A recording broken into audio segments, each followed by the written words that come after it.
Bonsoir et bienvenue à ce nouvel Hebdo Live. Nous allons aborder donc les 3 campus de l'EPF avec pour intervenant Eric Sabatero, le directeur des formations et directeur du campus de Sceaux, Arnaud Dabovic, directeur du campus de Troyes et François Stéphane, directeur du campus de Montpellier.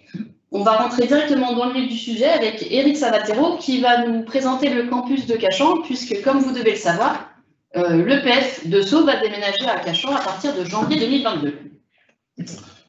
Bonjour, alors effectivement, bonsoir, plutôt que de vous parler de ce très beau campus que nous avons à Sceaux, campus extrêmement bucolique à côté du parc, je vais vous parler de ce qui va se passer dès janvier 2022, puisque notre déménagement est prévu pour le courant des vacances de Noël, fin 2021. Alors déjà, cette première diapo pour montrer à quel endroit on va déménager. Alors aujourd'hui, peut-être que si on a le curseur, on peut visualiser. Voilà, on est situé à cet endroit-là. Donc ça, c'est l'EPF de Sceaux, c'est le site de la Canale. Voilà, à côté du parc de Sceaux, vous voyez, et on déménage donc dans le polygone qui est surligné en rouge ici, sur ce grand bâtiment qui est à Cachan. La distance à vol d'oiseau, c'est 1200 mètres exactement. Donc, vous voyez, ce n'est pas un déménagement extrêmement lointain. Alors, si j'ai fait cette diapo, c'est pour rassurer les parents. Ah, petit souci technique. C'est pour rassurer les parents en termes, et les futurs élèves. Ah, c'est François, tu as pris la main sur le partage, François. Il faut que tu rendes la main. Alors, je continue mon propos pendant qu'on résout les petits problèmes techniques. Donc, je disais, c'est pour vous rassurer, principalement en termes de distance, et notamment pour des personnes qui souhaiteraient résider et avoir une chambre étudiante plutôt sur Sceaux ou plutôt sur Cachan. Ce n'est pas vraiment un problème, hein, donc on l'a dit tout à l'heure, 1200 mètres d'écart entre les deux sites.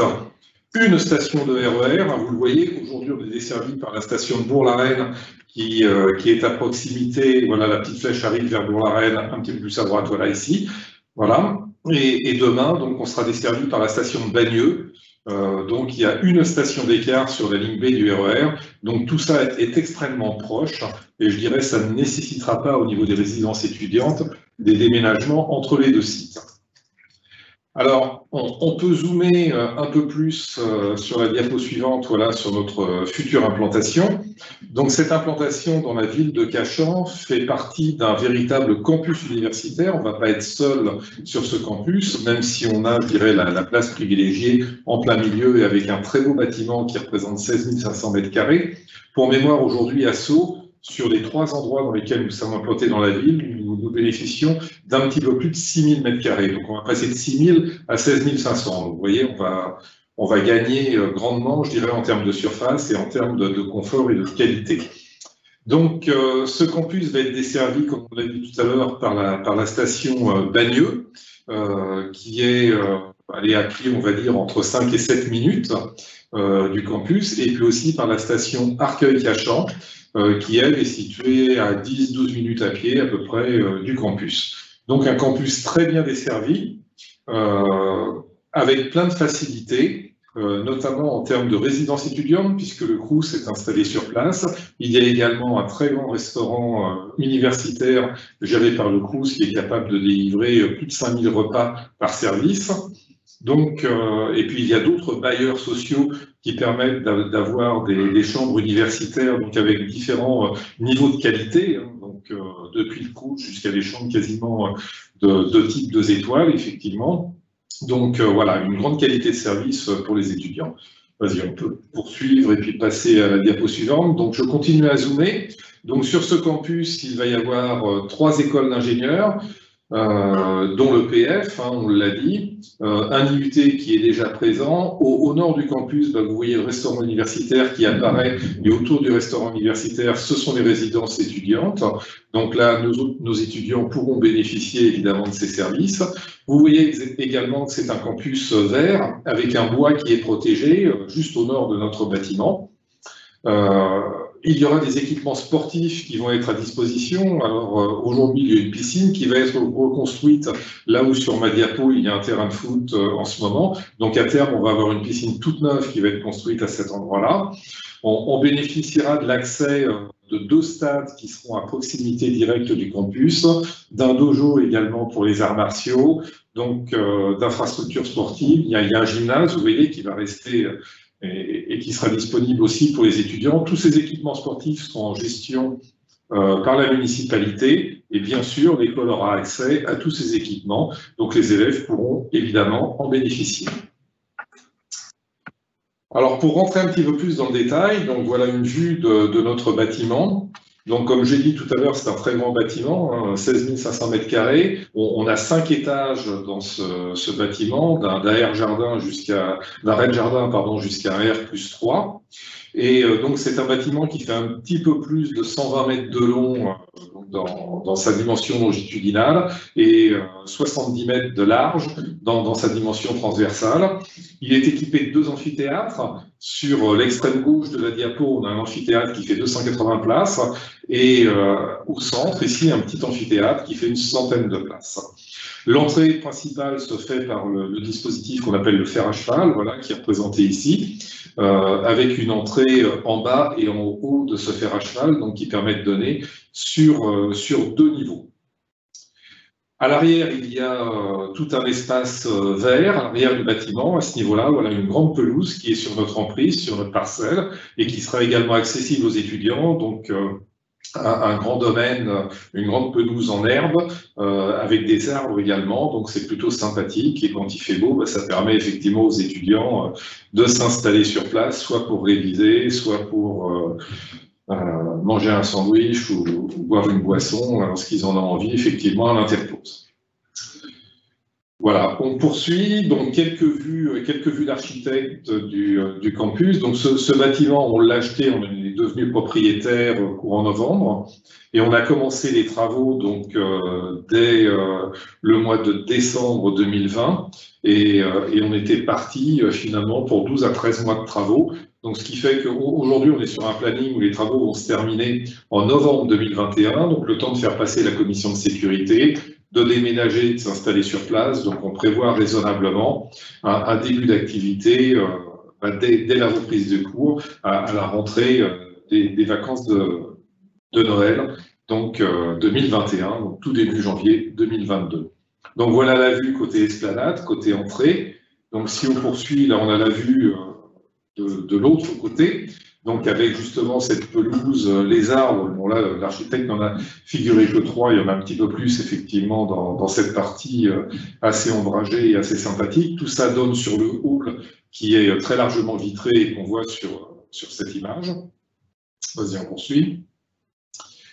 Donc, une vue un peu plus précise de l'entrée, justement, avec ce dispositif d'entrée, le fer à cheval, donc avec une entrée en bas qui sera l'entrée ordinaire, où il y aura l'accueil, où il y aura le dispositif de badgeage. Tout le bâtiment va être badgé et va bénéficier d'une gestion un petit peu moderne et informatisée. Donc, on saura à tout moment qui est dans le bâtiment par un système de badge. Tous les élèves, tous les intervenants, tous les personnels auront un badge personnel, évidemment. Et puis tout le bâtiment va être géré par ce qu'on appelle une GTB+, donc une gestion technique du bâtiment, qui va nous permettre de gérer de façon assez fine ses consommations en termes d'énergie, de chauffage, d'électricité, etc.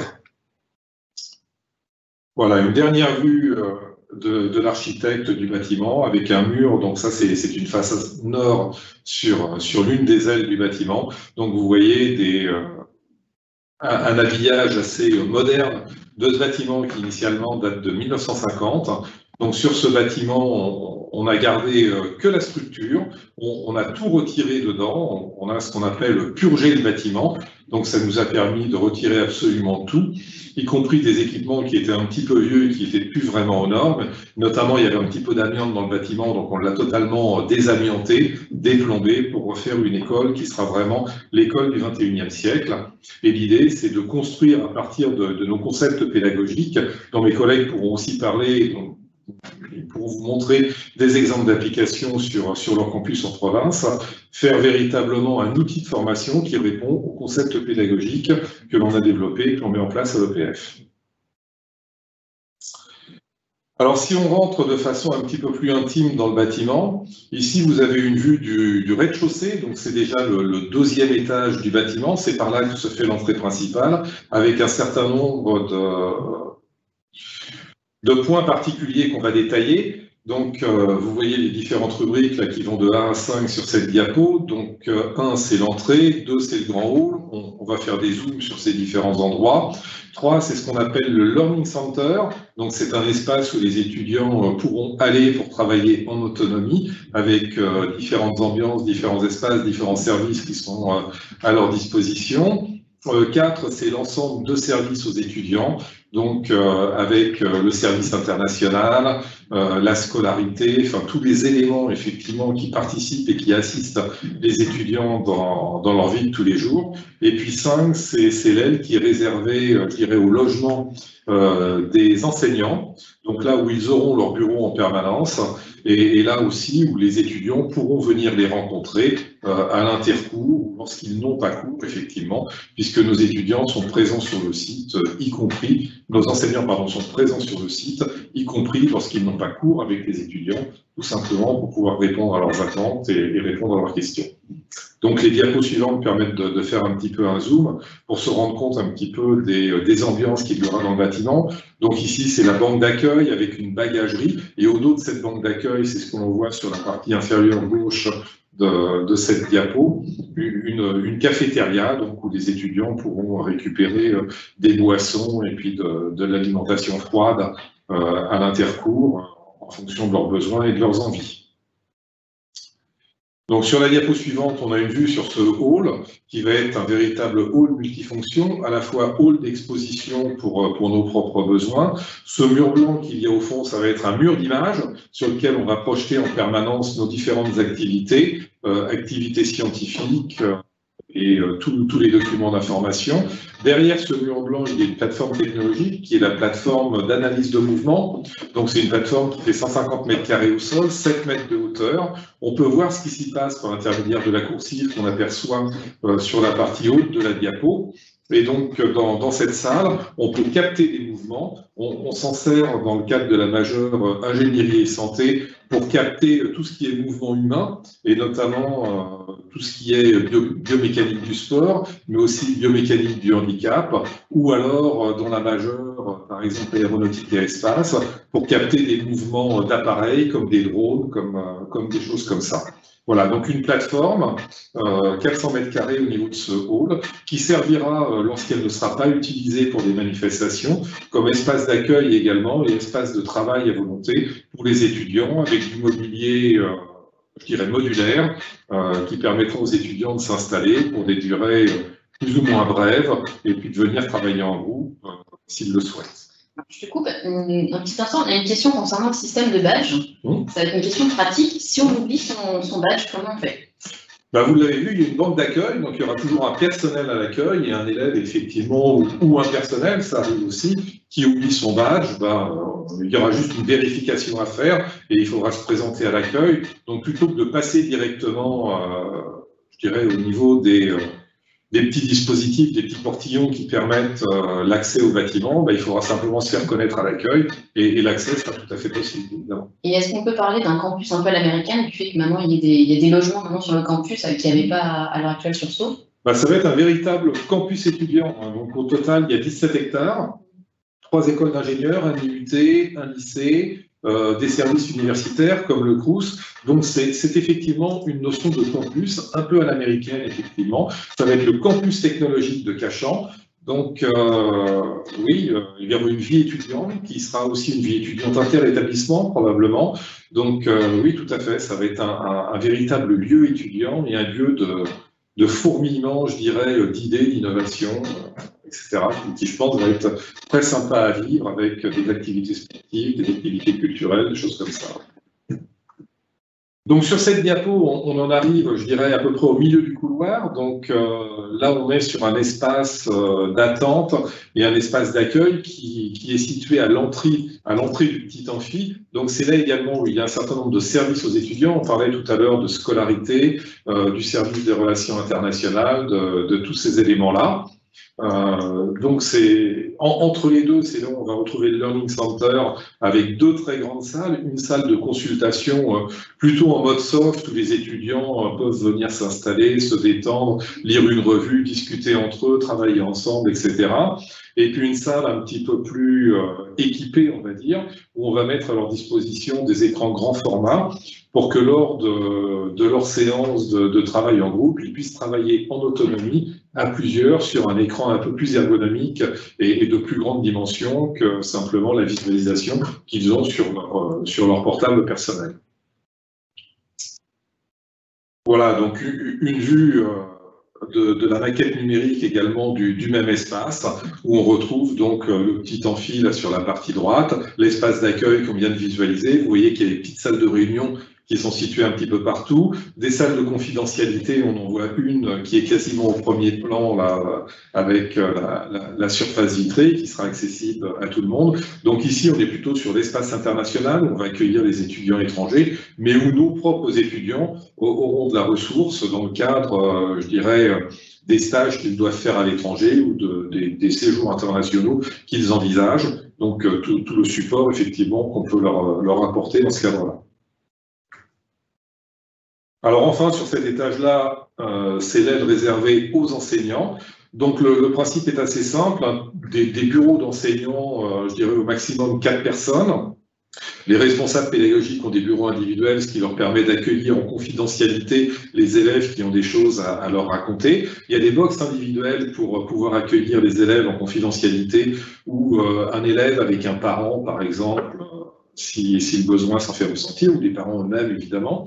Voilà. Et puis, tout le couloir central, alors dans le couloir central, ce n'est pas représenté ici, il y a une banque d'accueil qui permet aux enseignants de sortir, de travailler entre eux, d'échanger. Et vous voyez que tous les bureaux ont une façade vitrée vers ce couloir central, justement, ce qui invite les enseignants à sortir et à aller converser avec leurs collègues. Et puis, ça permet assez facilement aux élèves, lorsqu'ils viennent, de voir si l'enseignant en question est présent et s'ils peuvent effectivement venir lui poser une question, avoir un complément d'information ou répondre à une sollicitation. Là aussi, vous retrouvez des petites salles de réunion qui permettent de s'isoler pour des travaux en groupe, entre collègues ou avec des étudiants. Et puis, comme j'ai dit tout à l'heure, des espaces de confidentialité pour accueillir une discussion un petit peu plus privée. Alors, on va passer à l'étage supérieur. Donc là, on rentre par la partie haute, effectivement, du fer à cheval, qui donne, elle aussi, par intermédiaire d'une mezzanine, sur le hall qu'on a pu décrire tout à l'heure. Donc, le hall, c'est l'indice 2 qu'il y a sur cet étage.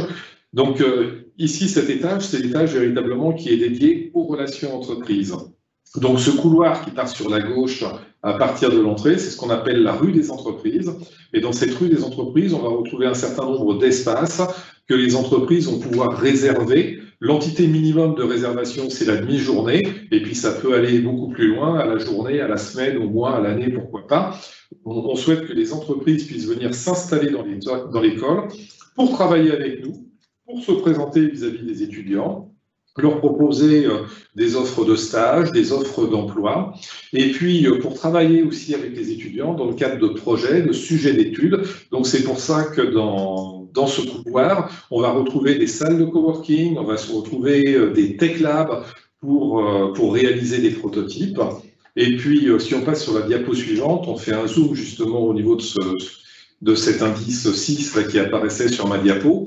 Vous voyez ici, en plein milieu de la diapo, sur le côté gauche, des stands, un petit peu comme... Enfin, ce sont des stands d'exposition avec un front office et un back office où les entreprises peuvent se présenter, peuvent présenter leurs activités, leurs produits et, je dirais, discuter avec les étudiants sur les différents métiers qu'elles proposent, ce ce que les entreprises souhaitent en termes de compétences, pourquoi elles ont besoin de venir à l'EPF pour recruter des jeunes talents, et puis un back-office qui est un petit peu plus confidentiel pour discuter, pour faire un entretien d'embauche dans le cadre d'un stage, et des choses comme ça.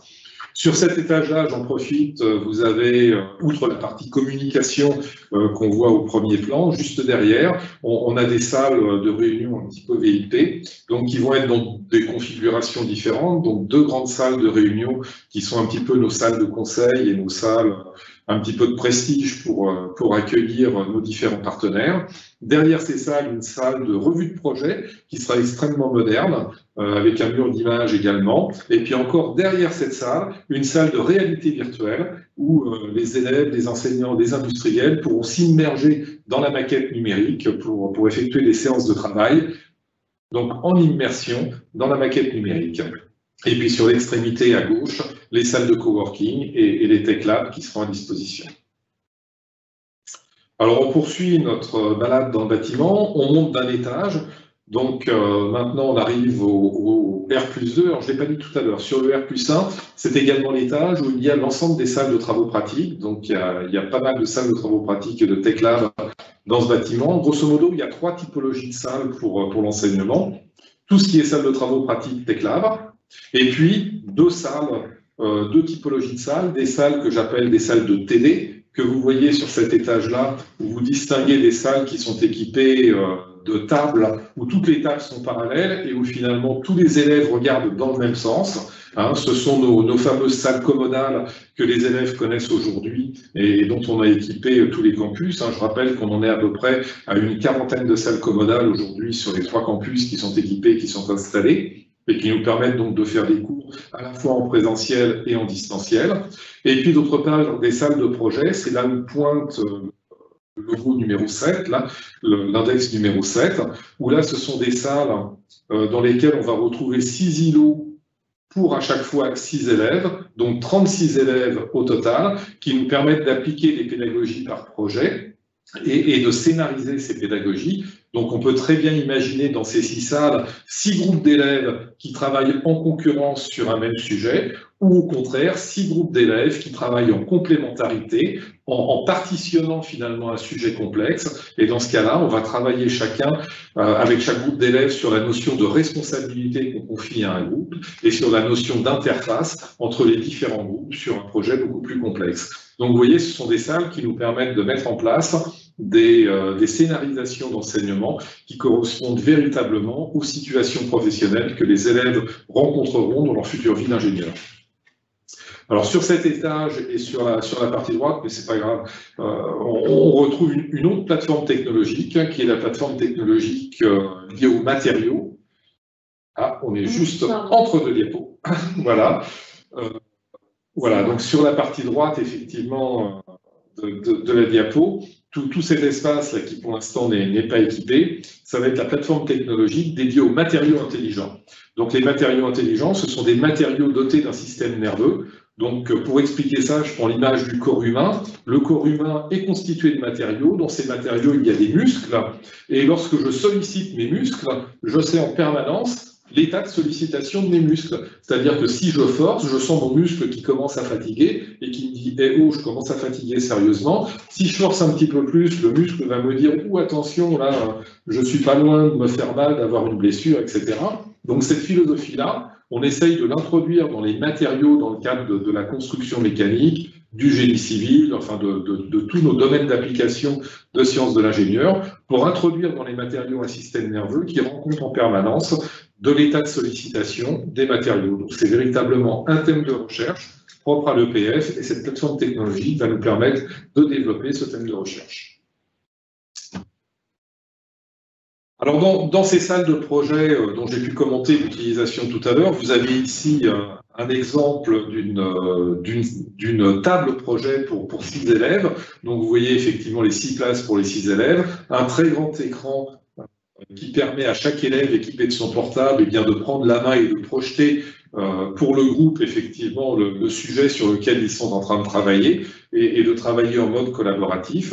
Et puis, bien sûr, parce que nous avons un certain nombre d'élèves en situation de handicap, et y compris en situation de handicap moteur, on a prévu d'ores et déjà certaines salles équipées, effectivement, pour pouvoir accueillir des élèves en situation de handicap et donc en fauteuil. On arrive au dernier étage du bâtiment, donc c'est un étage partiel qui fait à peu près la moitié de la surface totale du bâtiment, étage dans lequel on va se consacrer plutôt au traitement de l'eau.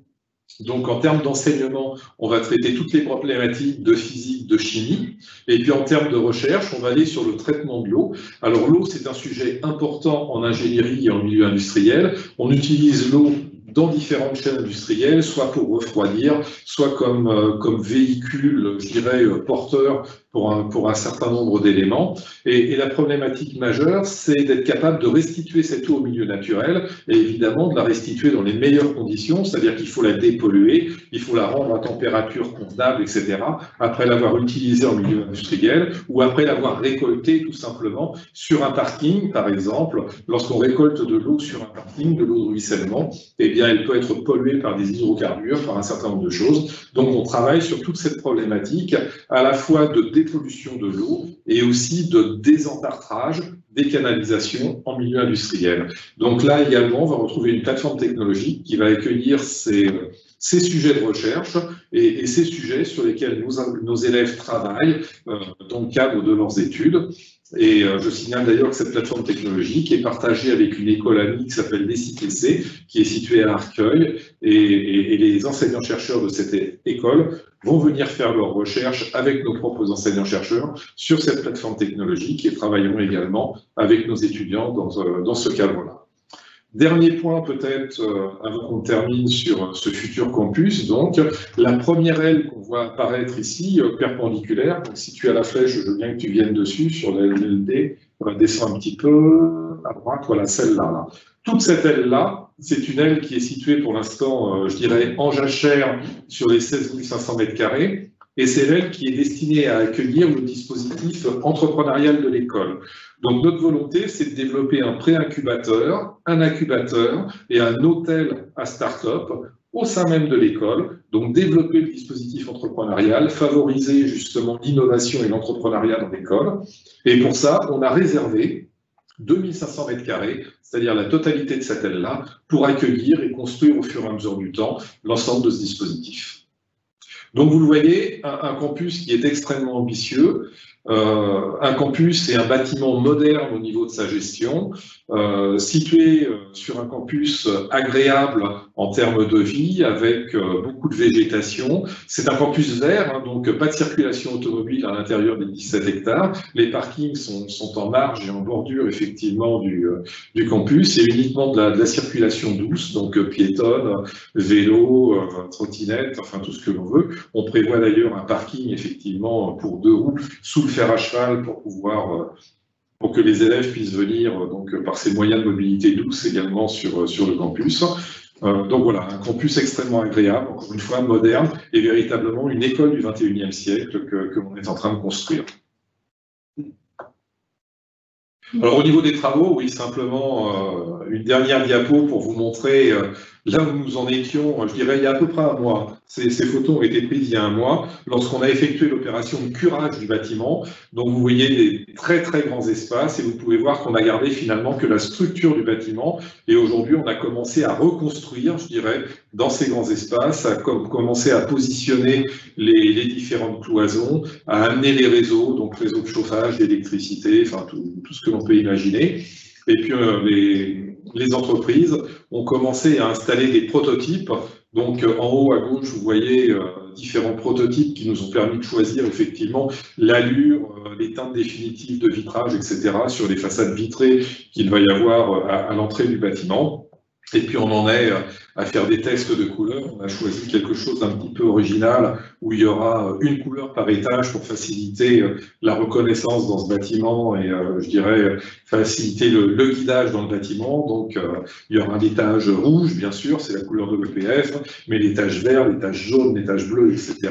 Voilà, on va essayer d'organiser ça dans une chronologie qui va être la chronologie de l'arc-en-ciel. On a une petite question pour rappeler à peu près quand sera disponible le futur campus de Cachan, puisqu'on nous demande quand sera construit le campus. Donc en soi, il est déjà construit, c'est juste de la rénovation. C'est ça. Alors le campus existe. Hein. C'est le campus de l'École normale supérieure. L'École normale supérieure a déménagé sur le plateau de Saclay. Voilà. Donc aujourd'hui, le campus est vide. Voilà. Donc nous avons pu racheter ce bâtiment. Donc on est devenu propriétaire au mois de novembre dernier. On a commencé les travaux. Donc pour nous, ce bâtiment sera terminé en novembre 2021. Donc on fait passer la commission de sécurité, bien sûr. C'est un établissement qui reçoit du public, catégorie 2. Voilà. On l'équipe. On déménage nos équipements dedans et tout sera prêt pour accueillir les étudiants, je dirais, le 3 janvier de 2022. Les abords du campus, les aménagements extérieurs, là c'est la mairie qui s'en charge et qui va elle aussi commencer ses travaux. Alors bon, j'imagine bien qu'en janvier 2022, tous les équipements ne seront pas complètement prêts, mais le campus sera quand même opérationnel. Et bon, alors la mairie envisage de refaire un certain nombre de choses, de rénover également les extérieurs du campus, les équipements sportifs, tout ça. Donc peut-être que ça prendra quelques mois après notre arrivée, mais le campus sera prêt. Et l'école amie qui est juste à côté de nous, qui s'appelle Event City, qui a le bâtiment juste à côté de nous, elle terminera ses travaux d'ailleurs à l'été 2021. Donc ça montre bien que le campus fonctionnera. Et d'ailleurs pour nos étudiants qui sont les apprentis, les apprentis pourront dès septembre utiliser en partie les locaux de cette école amie, en attendant que nous-mêmes nous ayons nos propres locaux, donc en janvier 2022, qui seront disponibles. Très bien. Donc, on va maintenant présenter le campus de Troyes avec le directeur Arnaud Daboville, puisque comme vous le savez, c'est multicampus et vous serez peut-être amené à changer de campus de par votre formation. Donc, Arnaud, je te laisse la parole pour présenter le campus. Ton micro. Très bien. Merci, bonjour. Donc, je suis Arnaud Daboville, le directeur du campus de Troyes. Et donc, après avoir fait 1200 mètres pour aller de Sceaux à Cachan, vous allez maintenant faire 170 km pour aller de Paris à Troyes. Ah, décidément. Troyes est instable. Hein. Ah oui, c'est le tangage. Voilà, suivante, s'il vous plaît. Le campus de Troyes. Alors, c'est le plus petit des 3 campus de l'EPF. Et il a été créé en 2010 et avec 35 élèves à l'époque. Il en fait 360 aujourd'hui. Il fonctionne avec 21 permanents et une centaine d'enseignants vacataires et professionnels. Le bâtiment lui-même fait 3000 mètres carrés. Il a été créé en 2014. Enfin, il a été inauguré en 2014 et depuis 2014, donc nous l'occupons et nous le faisons vivre. Suivante, s'il vous plaît. Voilà une vue intérieure du bâtiment. Vous notez alors, il est conçu autour d'un amphithéâtre. L'amphithéâtre, c'est cette masse orange que vous voyez. Il est à l'intérieur. Et tout autour, vous voyez un atrium. Et les salles de cours ainsi que les bureaux sont répartis sur les cours à l'extérieur. Ce qui vous donne cette impression d'espace et de luminosité que vous avez ici sur cette vue. Le bâtiment lui-même a été conçu non pas seulement comme le bâtiment, comme l'enveloppe qui abrite les cours, qui abrite les activités, mais comme partie prenante de l'activité en elle-même. Il est en lui-même objet d'étude. Le bâtiment est en lui-même objet d'étude. Il est équipé d'une multitude de capteurs et il est piloté par une gestion centralisée. Et il fait donc partie de l'enseignement sur le bâtiment tel qu'il est dispensé à l'intérieur de l'établissement. Suivante, s'il vous plaît. Voici l'amphithéâtre. Alors, comme vous pouvez le constater, il est tapissé de bois, comme le théâtre, comme l'opéra de Bayreuth, ce qui lui donne des qualités acoustiques absolument exceptionnelles et une isolation sonore hors du commun. Le campus en lui-même est positionné à la sortie de Troyes, dans zone universitaire, à côté de l'université technologique et du futur campus de l'école spéciale des technologies qui s'est installée. C'est une zone à la campagne, c'est très convivial, on est ouvert et le relativement petit effectif du campus fait que c'est une ambiance assez familiale. Suivant, s'il vous plaît. Suivant. Voilà. Parmi les sujets d'études du campus, je vous ai parlé du bâtiment tout à l'heure. Il s'agit du bâtiment comme on l'étudie dans les travaux publics, à savoir objet de construction, plutôt comme on le voit en tant qu'objet sociétal, c'est-à-dire objet d'utilisation. Le bâtiment est à l'étude comme un objet écologique, un objet énergétique et un objet numérique au service de ses occupants. Les formations qu'on y fait, c'est la formation bien sûr, spécialisation bien sûr sur le bâtiment, mais également une expertise qu'on a apportée au fil des années en matière de numérisation sur les matériaux et de fabrication additive, c'est-à-dire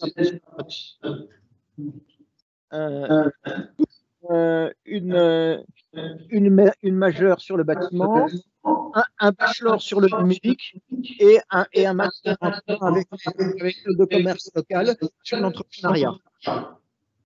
Suivante, s'il vous plaît. Quelques exemples des locaux qui travaillent sur la numérisation des matériaux. Suivante. Suivante.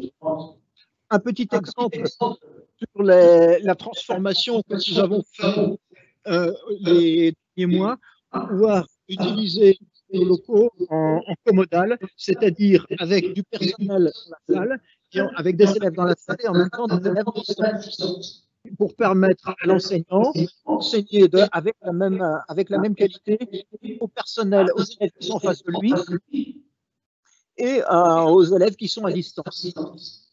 Suivante, s'il vous plaît. Vous voyez ici l'enseignant écrit et ce qu'il écrit arrive en surnotation par rapport à son bras grâce à un jeu de caméra et de numérisation.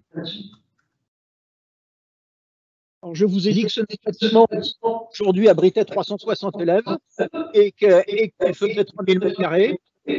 Nous avons maintenant un projet d'extension qui va nous permettre de doubler la surface. Nous allons passer à 6000 m².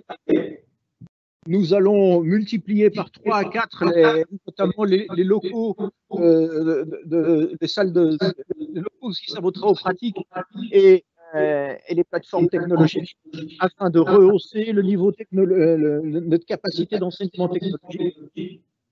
Et nous allons bien sûr équiper d'un agrandissement assez design qui va également moderniser encore l'image de ce bâtiment. L'inauguration est prévue en août 2023, ce qui signifie que les élèves qui rentrent en première année cette année connaîtront cette extension en deuxième année sur le campus. Voilà. Je vous remercie et je passe la parole à mon camarade. Peut-être juste un complément, Arnaud, si tu permets. Donc sur ce campus, donc vous avez compris que c'est un campus qui est moderne, de 2010, il a été ouvert en 2010, effectivement, un campus assez modeste avec 3000 m² qui va être agrandi, effectivement, puisqu'aujourd'hui on a tous les accords, effectivement, pour l'agrandir, et on a même les financements pour le faire, pour le passer à 6000 m². On a essayé de spécialiser ou de donner une coloration scientifique, on va dire, au campus.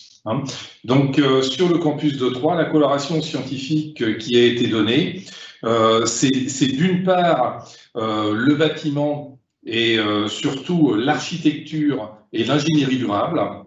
Donc, l'idée de base, c'est le confort dans le lieu. Donc, on va avoir une approche qui va être, je dirais, de macroscopique vers microscopique, où on va dire, eh bien, regardons comment dans la ville, effectivement, on doit s'organiser. quels sont les services qu'on doit donner au niveau de la ville et comment on va décliner ces services jusqu'au lieu de vie individuel, que ce lieu de vie individuel, ce soit un lieu professionnel ou un lieu d'habitation. Donc, c'est ce qu'on appelle de la Smart City jusqu'au confort, effectivement, dans l'habitat et dans le lieu professionnel. Et donc, le campus de Troyes est spécialisé au travers de cette majeure, donc qui s'appelle Architecture et Ingénierie durable, autour de cette thématique. Et donc, cela regroupe des notions qui sont extrêmement vastes, hein, qui vont de notions extrêmement mécaniques, je dirais, pour ne pas dire même génie civil, ou je dirais, éléments techniques du bâtiment en termes de chauffage, de choses comme ça, d'isolation thermique. Et c'est en ce sens où le bâtiment bénéficie de tous les capteurs qui permettent d'analyser justement ces différentes notions. Mais cela inclut également des notions qui sont un petit peu plus subjectives et qui ont trait effectivement au confort. Ça peut être du confort acoustique, ça peut être du confort visuel par l'équipement des bâtiments, les coloris qui sont utilisés, la façon de se déplacer dans les bâtiments, etc. Donc du coup, on fait intervenir aussi bien des personnels scientifiques. On vient d'engager une collègue qui est médecin également, médecin et architecte, et dont c'est la problématique. On fait intervenir des gens qui sont plutôt des sociologues, voilà, donc autour de cette problématique. Donc voilà un exemple, je dirais, de spécialisation scientifique.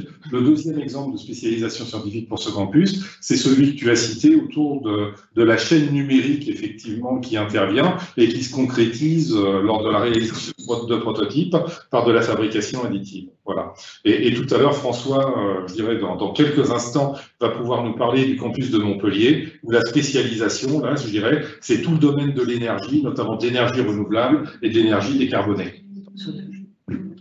À toi, François.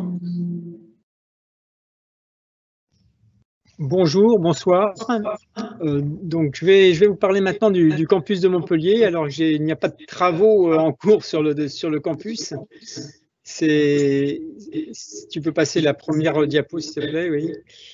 Donc, c'est un campus qui est récent, puisqu'on l'a investi il y a un peu moins de 10 ans. Il accueille maintenant environ 700 étudiants. Et alors, c'est un campus qui est bien situé. Il est situé en centre-ville, donc avec toutes les commodités autour. Et il permet des espaces très ouverts et des bâtiments avec environ 4000 m² d'espace pédagogique et recherche. Donc on revient sur la diapo précédente, s'il te plaît. Oui. Je vais parler du positionnement du campus, comme a pu le dire Eric.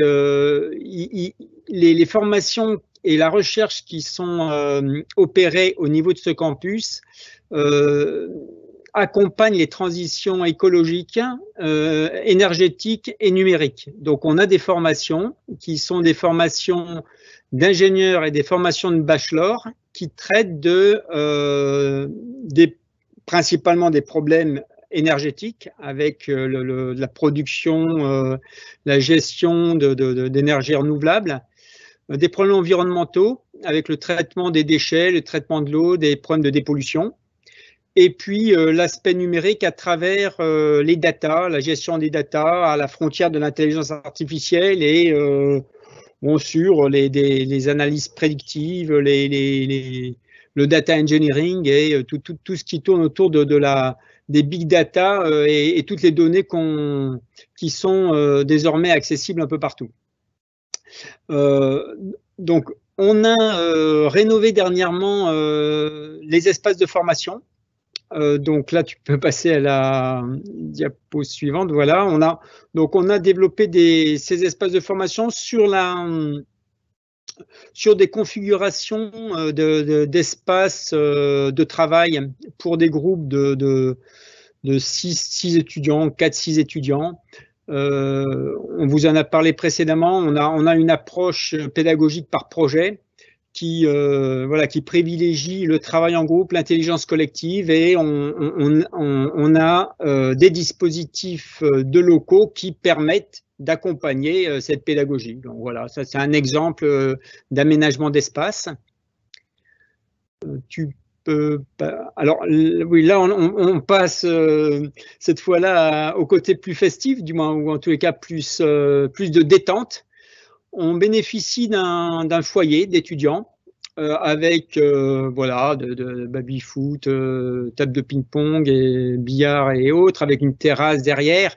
Voilà, c'est des espaces qui sont plutôt bien intégrés dans le campus, où on peut passer aussi des espaces de formation et d'études et de travail collectif à ce foyer de façon assez facile et voilà, ce qui permet de se détendre de temps en temps.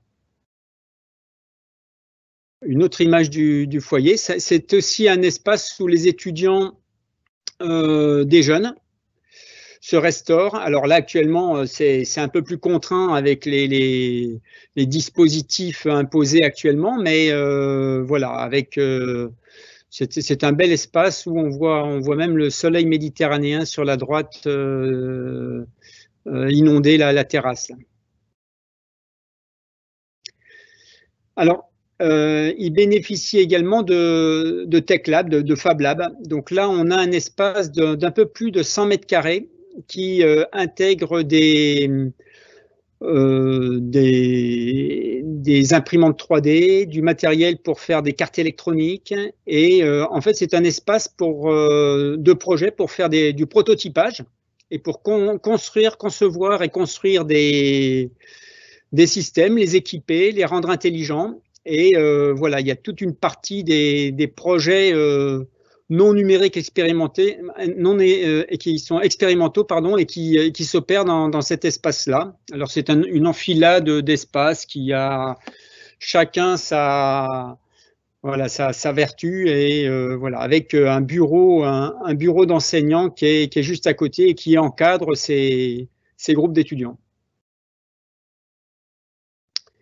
Alors là, c'est une autre vue de cet espace Tech Lab, avec également des moyens. Voilà, une autre vue où là, la vue précédente, oui, celle-là, elle est dans ces espaces de conception. Il y a toute une partie informatique, de modélisation, aussi de conception sous logiciel, CATIA ou autre, voilà, pour concevoir dans un premier temps ces systèmes et puis ensuite aller les fabriquer.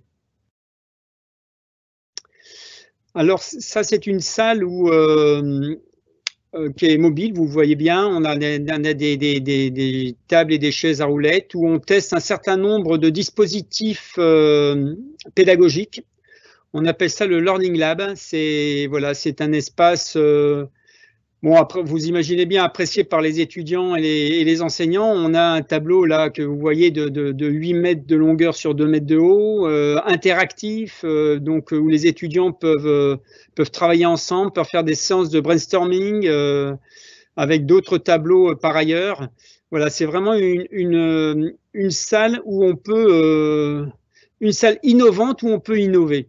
Quelque part, voilà, on est dans un environnement qui pousse à l'innovation et à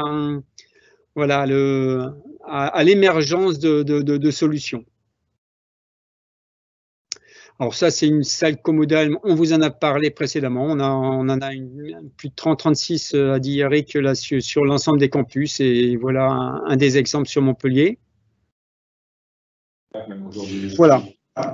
Alors, sur ces diapos, je n'ai pas montré, bien entendu, tout le campus de Montpellier. J'ai montré ce qui avait été modernisé ces derniers temps. Mais en fait, il y a bien entendu il y a un amphithéâtre, il y a des espaces d'accueil. Alors, le bâtiment que vous avez vu au démarrage, tu peux le remonter, c'est un bâtiment, c'est une plateforme technologique qui a été financée par la région, cofinancée par la région, et qui intègre maintenant des systèmes de production d'énergie renouvelable. Et voilà, c'est un bâtiment où les étudiants effectuent des travaux pratiques, de la recherche, et où on teste de nouveaux systèmes, on les intègre, on essaye de trouver des solutions de rafraîchissement solaire, d'intégration de solutions hydrogène. Voilà, c'est l'environnement montpelliérain. Ok.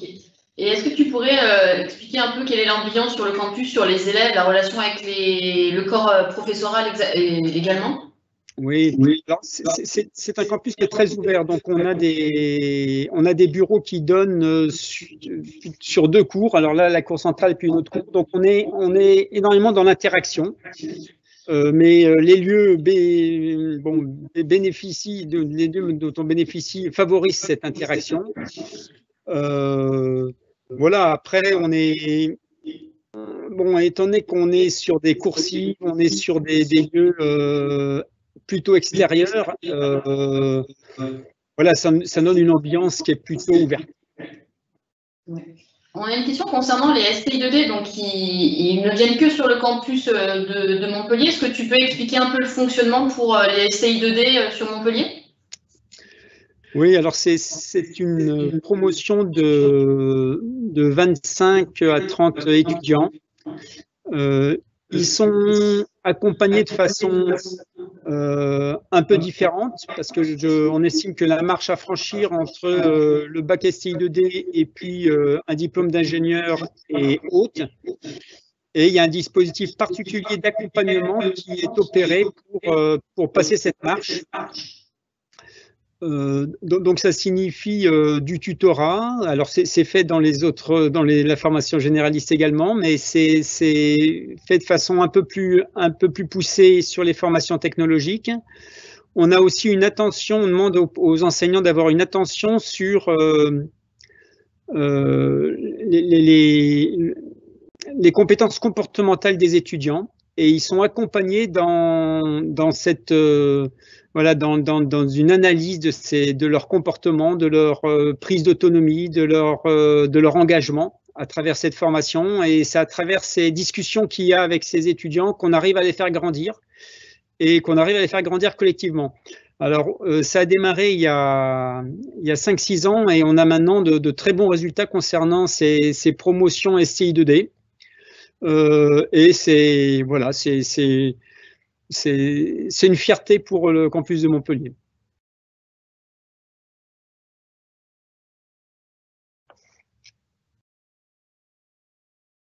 Tu as d'autres questions? Pardon. Oui, pardon. Concernant les logements, comment ça se passe? Où se trouvent les principales résidences? Comment trouver un logement à proximité du campus? Oui, alors il y a disons plusieurs types de logements près du campus.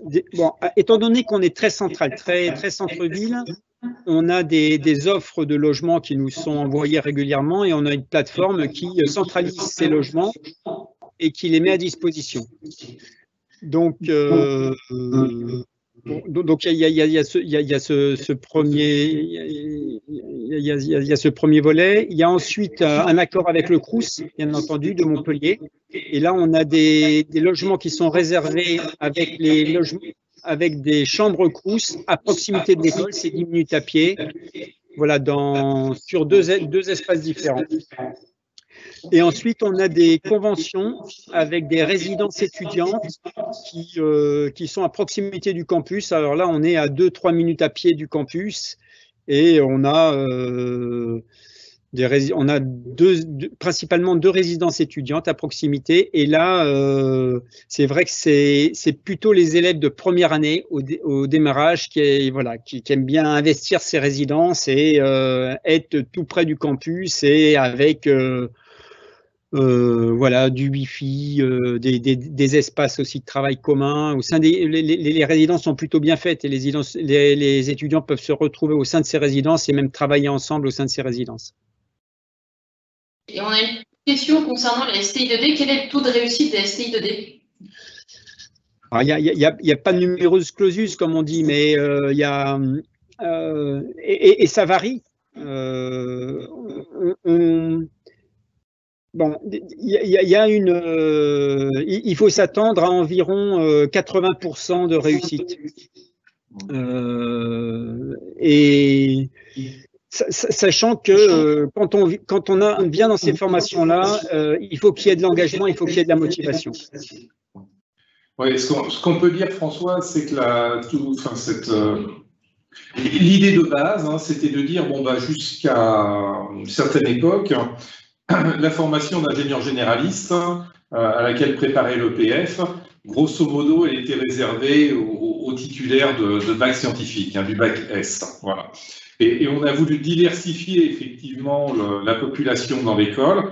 Et c'est de là où est née effectivement cette politique et cette classe finalement STI2D pour ouvrir un petit peu, avoir des élèves qui viennent d'horizons un petit peu différents. Le but étant de les fondre au bout de 2 ans avec la promotion ordinaire des élèves qui sont issus du bac S et de les amener vers le même diplôme d'ingénieur généraliste. Et tu l'as très bien dit, on y arrive à peu près à 80% de la promotion. Maintenant, les 20% qui n'y arrivent pas, aujourd'hui, l'école est devenue extrêmement diverse, y compris en termes de formation dispensée, et on a d'autres dispositifs de formation, et on va, je dirais, au cas par cas, accompagner chaque étudiant.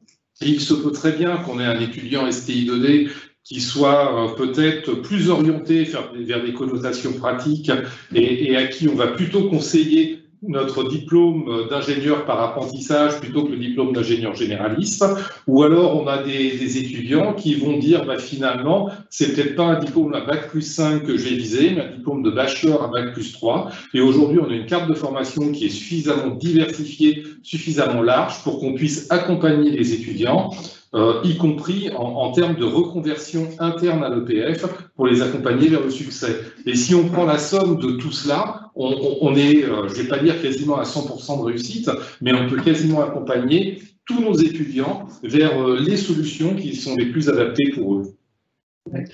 Oui, mais oui, tout à fait. Et puis c'est vrai pour les STI2D, c'est vrai aussi pour les formations généralistes. C'est-à-dire les étudiants, ils sont pas on les laisse pas tomber, y compris ils ont à se réorienter. Il y a un accompagnement qui s'opère, c'est discuter avec eux, puis en fonction de leur envie, de leurs aspirations. Il y en a qui veulent partir plus sur l'informatique, il y en a qui veulent aller changer complètement, aller sur des filières plus artistiques. Voilà, et on les accompagne, on en discute avec les parents bien entendu parce que très souvent ils sont intégrés à la discussion. Mais on ne laisse pas tomber les étudiants comme ça une fois qu'ils ont intégré notre école. Alors pour les STI2D, il y a la fierté cette année d'avoir un étudiant qui a fait 2 ans chez nous les 2 dernières années et là qui est parti à l'EXI parce qu'on intègre aussi des étudiants d'autres écoles. Et il est actuellement major sur à l'EXI en 3e année de formation généraliste. Donc ce qui montre aussi que c'est pas une sous-formation. C'est une formation de qualité et pour laquelle on s'emploie à faire grandir les étudiants voilà, de façon originale. Oui, on avait une question concernant l'accès aux majeurs. Comment faites-vous si trop de personnes demandent la même majeure ? Alors, on serait amené à faire des choix, mais je dirais aujourd'hui, on n'est pas face à cette problématique. C'est-à-dire qu'on a un dispositif de formation qui nous permet d'avoir beaucoup plus de place dans les majeurs, donc en cycle M, que nous n'avons d'étudiants en cycle L. Ce qui fait qu'aujourd'hui, depuis que je suis arrivé à l'école depuis 3 ans, et peut-être même avant, le premier choix des étudiants en 3e année a toujours pu leur être donné. Donc finalement, les étudiants ont pu choisir effectivement la majeure qu'ils souhaitaient faire. Donc ça permet de rappeler quelques principes au niveau de l'école. Les étudiants rentrent par exemple en première année avec Parcoursup, donc en post-bac à l'école. Ils vont accomplir leur cycle L sur le campus pour lequel ils ont été recrutés et ils ont tous la possibilité de changer ou pas de campus en fonction de la majeure qu'ils ont envie de faire. Puisqu'on a donné des colorations scientifiques au campus.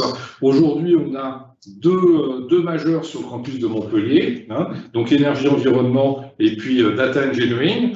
On a une majeure sur le campus de Troyes, architecture et ingénierie durable, et on a 5 majeurs sur le campus de Sceaux, et donc demain matin Cachan. Voilà. Et en fonction de la majeure qui est choisie, l'étudiant peut être amené effectivement à changer de campus entre la 3e et la 4e année.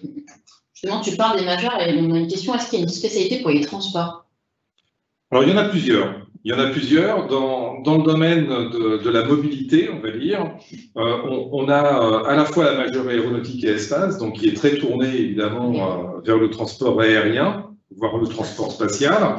Et puis on a la majeure qui s'appelle structure et matériaux, qui elle est plutôt tournée vers la mobilité terrestre, principalement la mobilité automobile, mais pas que, le ferroviaire est également traité.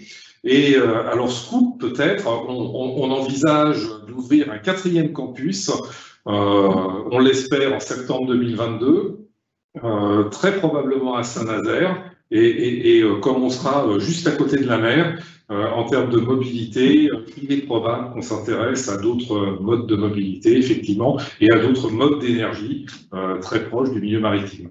Oui. Concernant Cachan, tu as parlé des infrastructures sportives. Est-ce qu'elles seront accessibles à tous les étudiants? Bien sûr. Oui, infrastructure, tout à fait. Et on est déjà en train de négocier avec la municipalité pour avoir des créneaux horaires. Alors on le fait avec nos étudiants qui sont responsables des associations sportives pour avoir des créneaux horaires pour qu'ils puissent s'entraîner sur les différents sports qui sont traités à l'école, etc. Et on va vraiment être en interaction très forte avec la municipalité, à la fois sur des programmes de tutorat, sur des programmes culturels, sur des programmes sportifs, etc. Donc oui, tous les étudiants qui voudront faire du sport pourront effectivement en bénéficier de ces infrastructures. On a aussi une question pratique concernant le logement pour Cachan. Qui contacter? Alors, ça va se faire dans un premier temps, je dirais, au travers de l'école. Et là, on est en train de prendre les contacts avec les différents bailleurs sociaux, dont le Crous, évidemment, pour voir comment on va faire pour gérer effectivement cette multiplicité d'offres de logement au niveau des étudiants et pour pouvoir guider. Donc, il est très probable qu'on pourra donner de l'information aux étudiantes, aux étudiants et à leurs familles relativement prochainement avec des points de contact et on aura très probablement des quotas de chambres réservées auprès des différents bailleurs sociaux pour qu'ils puissent se loger. Bon, le logement ne sera vraiment pas un problème à Cachan. Ok. François, on a une question pour toi concernant, si tu sais y répondre, le tarif des logements sur Montpellier, à peu près. Quel budget moyen estimé? Le budget moyen, c'est une ville Montpellier est une ville qui reste chère. Moi, je dirais que par mois, un logement dans le parc privé, c'est 550 €. Okay. Autour de 550 €. Maintenant, très vite, les étudiants arrivent à trouver entre guillemets des bons plans parce avec des colocations où là, voilà, il y a toute une organisation autour des colocations. Vous vous doutez bien d'étudiants qui partent et qui redonnent ces bons plans aux suivants. Mais ça, c'est pas les premières années, c'est plutôt à partir de la 2e année. Idem, Arnaud, sur 3, pardon, quel est le budget C'est beaucoup moins cher. Alors, à 3, évidemment, on a l'avantage d'avoir des logements beaucoup moins chers, vu qu'une chambre d'étudiant à 3, c'est plutôt dans les 350 € le mois. Donc, c'est effectivement la petite ville de province, avec un assez gros choix, puisqu'il y a 3 fait 60 000 habitants, 110 000 avec sa couronne périphérique, et il y a actuellement 11 000 étudiants à 3. Donc il y a un parc locatif en conséquence et très accessible, puisqu'on trouve donc des logements aux alentours de 350 € en cité étudiante ou en ville. Il y a effectivement un gros parc locatif en ville, et sinon, comme à Montpellier, il y a évidemment de multiples possibilités de colocation avec des camarades. Alors, on a une question plutôt tournée sur les études. Est-ce que les étudiants font des projets, des stages durant leurs différentes années d'études? Oui, bien sûr. On a une pédagogie qui est fortement pilotée par les projets, donc une pédagogie extrêmement active. Et dès la première année, les élèves vont travailler en groupe sur des thèmes de projet. Et on a une pédagogie qui est extrêmement progressive, c'est-à-dire qu'au début, on va leur donner un problème qui va être relativement bien circonscrit, qui va être essentiellement un problème scientifique ou technique, et au fur et à mesure des années, ce problème va s'élargir, prendre en compte d'autres points de vue, pour arriver pendant les majeurs à des problèmes qui sont véritablement sociétaux et qui prennent en compte l'ensemble des aspects, y compris des aspects sociaux, économiques, écologiques, bien sûr, de façon extrêmement générale, Donc vraiment une multitude d'entrées et ça caractérise véritablement la force de la formation EPF, qui est une formation d'ingénieur généraliste, donc un ingénieur intégrateur qui est capable de comprendre des problématiques à partir des différents éclairages et d'apporter des solutions pertinentes justement à l'ensemble des problématiques sociétales. Et donc, ça, c'est vrai en termes de pédagogie au niveau des projets. Je précise que ces projets sont grandement amenés par l'ensemble des industriels avec qui nous collaborons. L'école collabore avec plus de 800 industriels. Les intervenants, nos intervenants extérieurs, pour beaucoup, sont des industriels, des professionnels en entreprise, donc actifs en entreprise, qui viennent participer aux formations et qui nous aident dans l'encadrement de ces projets. Et puis, on retrouve cette idée-là au niveau des stages. Dans une scolarité, je dirais, ordinaire d'élèves ingénieurs, l'élève va réaliser 4 stages. Un premier stage qui est un stage exécutant en fin de première année, 4 semaines. Un deuxième stage, engagement citoyen, 6 semaines en fin de deuxième année. Donc là, l'idée, c'est de dire à l'élève, on va l'accompagner par l'intermédiaire d'un parcours numérique pendant toute sa deuxième année, et ce stage d'engagement citoyen sera finalement la finalisation de ce parcours numérique au cours de sa deuxième année, pour lui dire en tant qu'ingénieur, tu vas être quelqu'un de responsable et qui va avoir une action sur la société. Donc réfléchis effectivement aux actions que tu peux avoir, quels sont les points que tu estimes importants et comment tu as envie de t'engager pour la société. Donc, les élèves vont choisir un thème, effectivement, d'engagement qu'ils vont concrétiser pendant leur année et qu'ils vont voir aboutir au niveau de ce stage de 6 semaines en fin de deuxième année. C'est le stage engagement citoyen qui peut se faire, bien sûr, à l'étranger dans le cadre d'une mission humanitaire, mais aussi beaucoup en France sur des problématiques que nous avons à l'intérieur de l'Hexagone et qui sont des problématiques sociétales, d'accompagnement, de choses comme ça. Ensuite, en quatrième année, début de majeur, le stage ingénieur, un semestre, et enfin en fin de majeur, le projet de fin d'études, un semestre également, voilà, qui est véritablement un stage qui met l'étudiant dans le milieu professionnel et qui pour beaucoup est une pré-embauche. Il faut voir que jusqu'à avant cette crise sanitaire, on avait, je crois que c'était 52 ou 53% de nos élèves qui avaient une proposition de CDI au cours de ce projet de fin d'études, donc avant même d'être diplômé. Donc les stages sont extrêmement importants, effectivement, dans la préparation de la future carrière.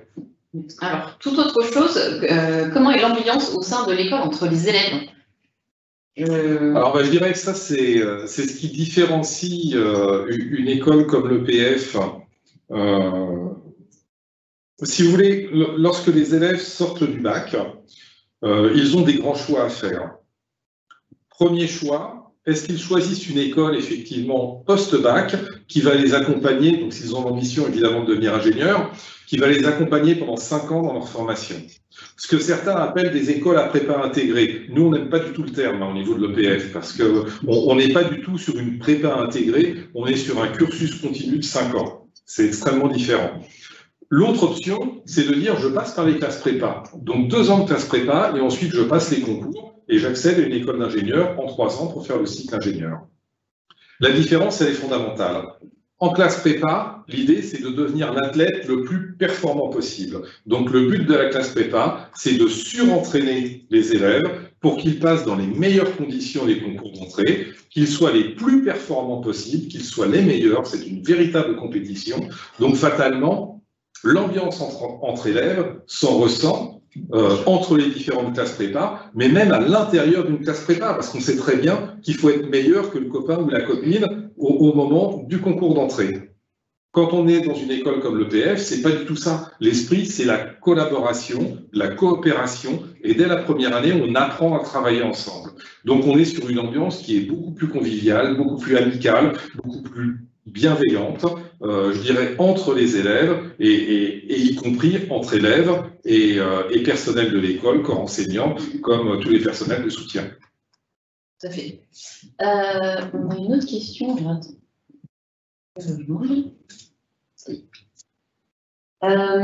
Ça concerne les STI2D, encore une fois. OK pour la pédagogie en général, merci.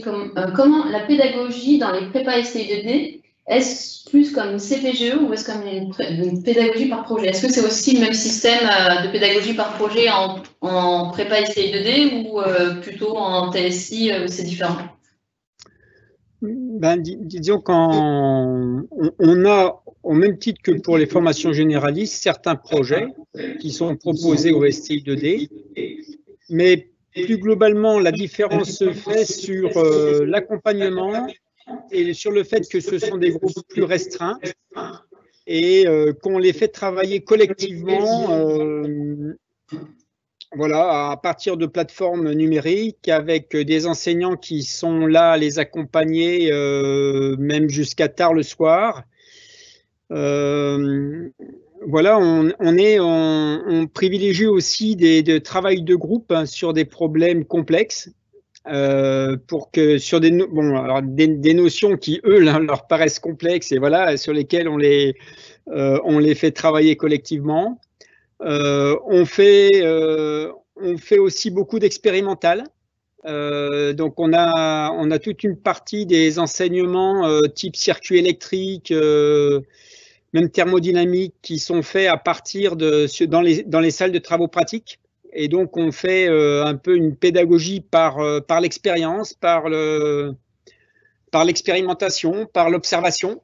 Voilà, c'est ce type de choses un peu particulières qu'on met en place. Donc, on n'est ni sur du projet, mais on est très loin des classes préparatoires type TSI.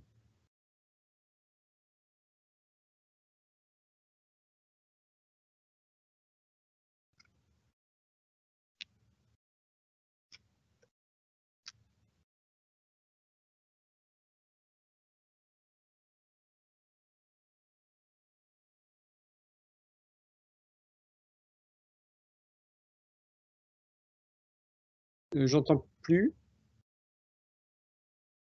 Oui, je disais que c'était extrêmement difficile de répondre à cette question. La question, c'est la semaine type, François ou Arnaud, la semaine type d'un étudiant.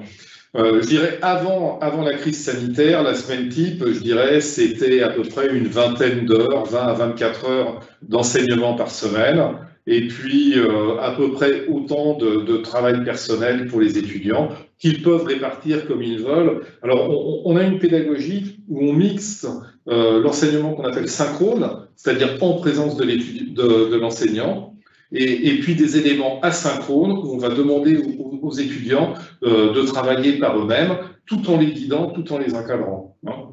Donc voilà, je dirais en temps normal, c'est ça. Une semaine, c'est 20 heures d'enseignement, 20 à 24 heures d'enseignement. Évidemment, la crise sanitaire est passée par là, et aujourd'hui, on a appris à travailler en enseignement à distance. On a adapté nos séquences d'enseignement pour faire en sorte que les séquences d'enseignement qu'ils reçoivent derrière leur écran d'ordinateur soient adaptées en termes de longueur, en termes d'intensité, en termes d'intérêt, pour que ce soit plus facile pour eux. On pratique l'enseignement communal. Vous avez vu des salles sur les 3 campus. Hein. Donc, je disais tout à l'heure, c'est un petit peu plus de 40 salles aujourd'hui qui sont équipées sur les 3 campus et qui permettent de faire de l'enseignement communal. Donc, le principe de l'enseignement communal, c'est que l'enseignant enseigne à partir du campus, il a une partie de sa promotion devant lui dans la salle et une autre partie qui est à distance. Et on fonctionne avec des systèmes de semaine A, semaine B, où on alterne les étudiants qui peuvent venir sur le campus et les étudiants qui restent chez eux. Voilà. Donc, c'est très compliqué de répondre à une semaine type, mais grosso modo, c'est ça. Et on va demander aux étudiants, surtout, et comme on a une pédagogie par projet, on va leur réserver du temps pour qu'ils puissent travailler par eux-mêmes et qu'ils puissent travailler en groupe. Donc ça, c'est vraiment le point fort de notre pédagogie. J'ai dit que c'était la dernière question, mais en fait, il y a une dernière question qui est intéressante. En quoi le PEF est-elle différente des autres écoles d'ingénieurs, comme par exemple le groupe INSA? Ça me gêne un peu de répondre comme ça aussi brutalement. Alors, l'INSA et les INSA sont des très très bonnes écoles d'ingénieurs. Ça, c'est très clair pour tout le monde. Par contre, ce sont des écoles d'ingénieurs à prépa intégrée. Voilà. L'EPF n'est pas une école d'ingénieurs à prépa intégrée. L'EPF, c'est une école d'ingénieurs en 5 ans, avec une continuité du cursus sur les 5 ans. Donc déjà, ça, c'est un point de différenciation qui est extrêmement fort dans la façon dont on va aborder l'enseignement, dans la façon dont on va aborder, je dirais, le travail avec les étudiants et la relation avec les étudiants. Maintenant, encore une fois, je respecte énormément les INSA pour le travail qui est fait. Ce sont de très bonnes écoles d'ingénieurs et je ne dirai jamais le contraire. Mais on n'a pas la même philosophie.